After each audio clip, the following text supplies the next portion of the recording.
Question को समझते हैं, देखिएगा, specific protection and health promotion are the measures for, specific protection और हेल्थ प्रमोशन किस लेवल ऑफ प्रिवेंशन के अंदर आता है, ये क्वेश्चन आपके एग्जाम में पूछा जाता है, बार बार रिपीटेडली पूछा जाता है।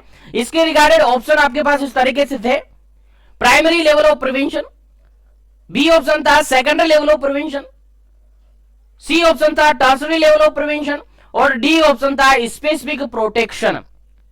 इसका आंसर आपको देना था और उम्मीद है आपको आंसर पता होगा, तो जल्दी से इसका आंसर कमेंट कर दीजिएगा। दो से चलेगा। इस क्वेश्चन का बिल्कुल राइट आंसर होता है आपका option number first, option number A बिल्कुल करेक्ट आंसर होता है, क्योंकि प्राइमरी लेवल ऑफ प्रिवेंशन, और मैंने आपसे कहा है लास्टली कुछ सेशन के अंदर, जब से क्लासेस मैंने स्टार्ट की है तब से आपसे कह रहा हूं, लेवल ऑफ प्रिवेंशन ऐसा टॉपिक है जिससे 100% 2 क्वेश्चन आपके एग्जाम में देखने को मिलेंगे। और कॉम्पिटिटिव एग्जाम चाहे कोई सा भी, नर्सिंग हिस्ट्री का कोई सा भी एग्जाम हो, इससे रिगार्डेड क्वेश्चंस बार बार रिपीट होते हैं।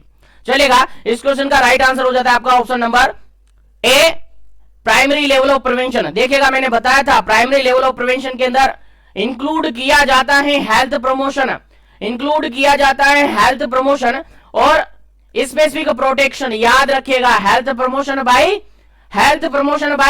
Health education. हेल्थ प्रमोशन किससे करवाया जाता है? जी सर, हेल्थ एजुकेशन प्रोवाइड करके हम हेल्थ को प्रमोट कर सकते हैं। अब वो हेल्थ एजुकेशन कैसी भी हो सकती है, आपके हेल्थ से रिगार्डेड हो सकती है, आपके न्यूट्रिशन से रिगार्डेड हो सकती है, प्रोटेक्शन से रिगार्डेड हो सकती है। उसके अलावा अगर अपन बात करें स्पेसिफिक प्रोटेक्शन, और स्पेसिफिक प्रोटेक्शन की बात करें तो ये जरूरी आपको याद रखना है, specific protection that is immunisation. Immunisation आपसे रिगार्डेड क्वेश्चन पूछा हुआ है, लास्ट में हमने डिस्कस किया था। इम्यूनाइजेशन किस लेवल ऑफ प्रिवेंशन के अंदर आता है? आपका आंसर जाएगा sir primary level of prevention के अंदर जाता है। क्यों जाता है सर? सर इसलिए जाता है क्योंकि यहां पर इम्यूनाइजेशन एक स्पेसिफिक प्रोटेक्शन होता है। क्या होता है? स्पेसिफिक प्रोटेक्शन होता है, इसीलिए इम्यूनाइजेशन को प्राइमरी लेवल ऑफ प्रिवेंशन के अंदर शामिल किया जाता है। इसी के अलावा जितने भी कॉन्ट्रासेप्टिव्स हैं जो कि प्रेगनेंसी को अवॉइड करने के लिए लिए जाते हैं, जो एसटीडी सेक्सुअल ट्रांसमिटेड डिजीज होती है उनको प्रिवेंट करने के लिए लिए जाते हैं, ये सारे क्या है? Specific protection. किस लेवल ऑफ प्रिवेंशन के अंदर आते हैं? Sir primary level of prevention के अंदर आते हैं। बिल्कुल आपको याद रखना है। अगर सेकेंडरी लेवल की अपन बात करें तो सेकेंडरी लेवल के अंदर भी 2 एस्पेक्ट आते हैं। पहला आता है अर्ली डायग्नोसिस, दूसरा आता है अर्ली ट्रीटमेंट। यानी जल्दी से जैसे ही आपको केस फाइंड आउट हुआ है आपको डायग्नोस कर देना है, उसके बाद ट्रीटमेंट स्टार्ट कर देना है। ये सेकेंडरी लेवल ऑफ प्रिवेंशन के अंदर आता है। और जितने भी स्क्रीनिंग टेस्ट होते हैं लाइक पेप स्मीयर, आपने नाम सुना होगा, सर्वाइकल कैंसर के लिए करवाया जाता है, सेकेंडरी लेवल ऑफ प्रिवेंशन के अंदर आता है। जितने भी स्क्रीनिंग टेस्ट, चाहे एक्सरा हो, एमआरआई हो, कितना भी स्क्रीनिंग टेस्ट हो, किसके अंदर आता है? सेकेंडरी लेवल ऑफ प्रिवेंशन के अंदर आता है।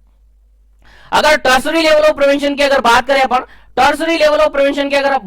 तो यहां पर डिजीज कॉम्प्लिकेटेड हो जाती है। डिजीज क्या हो जाती है? कॉम्प्लिकेटेड हो जाती है, तो यहां पर डिसेबिलिटी लिमिटेशन करवाया जाता है, रिहैबिलिटेशन करवाया जाता है। क्या करवाया जाता है? रिहैबिलिटेशन करवाया जाता है, याद रहे। तो रिहैबिलिटेशन किसके अंदर आता है? Sir tertiary level of prevention के अंदर आता है, याद रहे, भूलना नहीं है, टर्सरी लेवल ऑफ प्रिवेंशन के अंदर आता है। और स्पेसिफिक प्रोटेक्शन खुद प्राइमरी लेवल के अंदर आता है। I think question clear.